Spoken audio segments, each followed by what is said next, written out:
Goeiedag geliefde disipel van Jesus en baie welkom by nog 'n episode van In Jesus Bybelstudie. Hierdie is episode 13 van ons reeks oor antwoorde op moeilike skrifte. En ons staan nog 'n bietjie stil by Job. Soos ek in die vorige episode gesê het, sal ek verkies as jy episode 11, 12 en 13 as 'n geheel luister.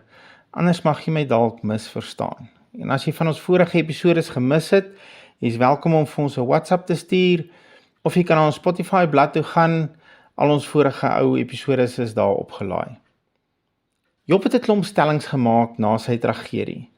En veral Job 1:21 waar hy sê die Here het gegee en die Here het geneem. Dis nou nadat hy sy kinders aan die dood afgestaan het, is al male sonder taal gebruik wanneer mense geliefdes aan die dood afstaan. Om op 'n baie obskure wyse te probeer troos bring.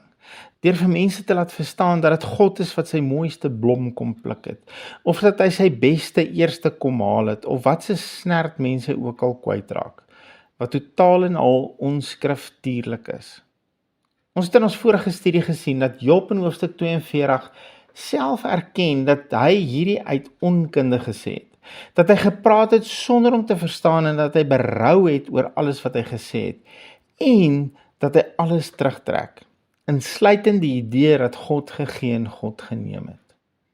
Vir een of ander rede is ons so geneig om die blaam vir katastrofes en teëspoed en dood voor God se deur te gaan plaas, net soos wat Job gedoen het. En ek het al probeer wonder, hoekom doen ons dit? Is dit dalk omdat ons 'n verkeerde begrip oor die karakter van God het, of dalk oor sy soewereiniteit? Jy weet, God is mos in beheer van alles. Wel, ek wil nou nie regtig daai blik springs oopmaak nie, maar ek wil jou graag na 'n vers toe neem wat Jesus gesê het.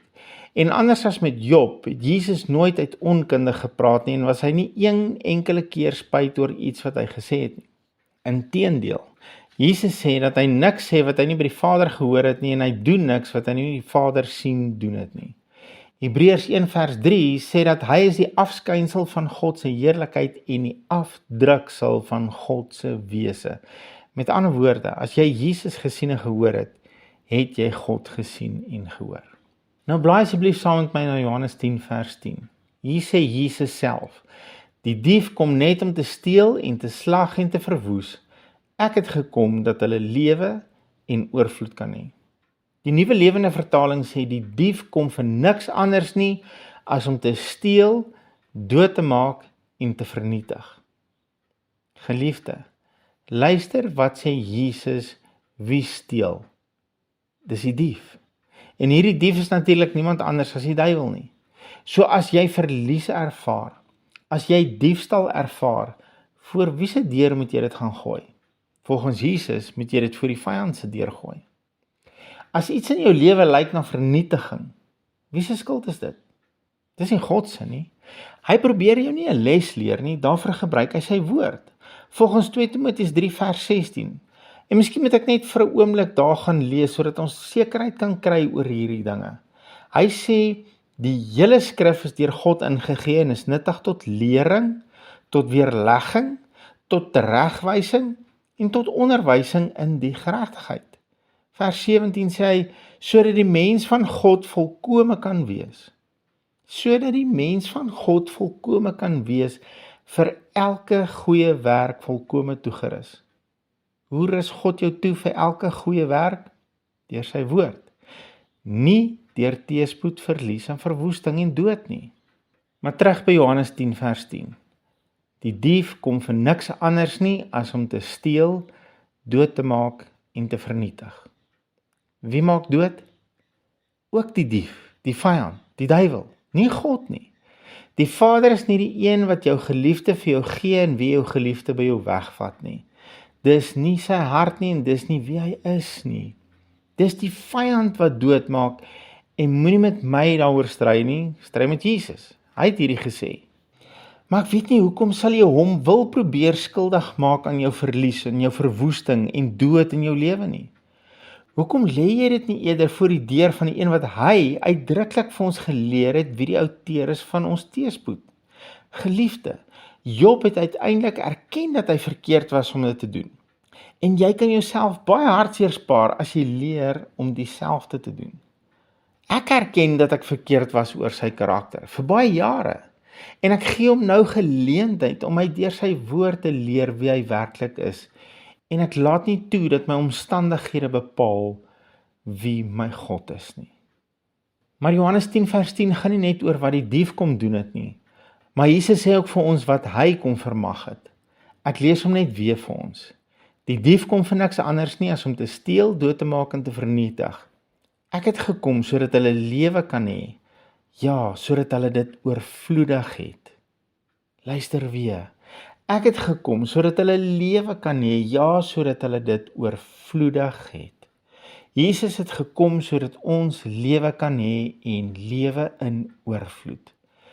Nou kom ons herinner mekaar net weer, wat sien God as lewe? Vir hom is lewe nie die teenwoordigheid van 'n hartklop nie. Lewe vir God is eenheid met hom, intimiteit met hom, verhouding met hom. In Lukas 15, toe die verlore seun terugkom, toe sê die pa in Lukas 15:24, want hierdie seun van my was dood en het weer lewendig geword, en hy was verlore en is gevind. Sien jy dat hy die woord vir dood en verlore gebruik om dieselfde ding te beskryf? Hierdie seun was nie fisies dood nie, hy het nog die heeltyd 'n hartklop gehad, maar omdat hy geskei was van die pa, sien God hom as dood. En toe hy terug is en verenig is met sy Vader, beskryf die pa hom as lewend. En daarmee saam, as Jesus ewige lewe beskryf in Johannes 17:3, dan beskryf hy dit nie as ewige bestaan nie, want almal gaan vir ewig bestaan. Selfs mense wat hel toe gaan vir ewig bestaan. Maar wanneer Jesus ewige lewe beskryf in Johannes 17:3, dan sê hy, en dit is die ewige lewe, dat hulle U ken, die enige waaragtige God, en Jesus Christus wat U gestuur het. Lewe vir God en vir Jesus in hulle oë is om hom te ken, intiem, intens en vir jouself. En dit is waarvoor hy gekom het, sodat ons lewe, intieme eenheid met hom kan hê en oorvloed daarvan. So volgende keer as teëspoed met jou kom sukkel, veral voortydige dood van 'n geliefde, maak seker jy blameer die regte een daarvoor. As jy honger is om God en Jesus en die Heilige Gees beter en meer intiem te ken, wel, weet dit is waarvoor Jesus gekom het. Hy sê, ek het gekom sodat hulle lewe kan hê en dit in oorvloed, intimiteit met God en met hom, om dit vir jou moontlik te maak en hy sal dit nooit ooit van jou weerhou nie. Maar hier is nog 'n stukkie waarheid om aan te kou. God is so naby aan jou as wat jy aan hom wil wees. Ek gaan dit net weer sê. God is so naby aan jou as wat jy aan hom wil wees. Here Jesus, dankie dat U gekom het, sodat ons 'n intieme, intense, liefdevolle verhouding met U kan hê. Dankie dat ons U en die Vader kan ken. Ons eer U vir hierdie voorreg in U lewende naam alleen. Amen. Geliefde van Jesus, hou jou oog op hom en jou neus in sy woord. Shalom.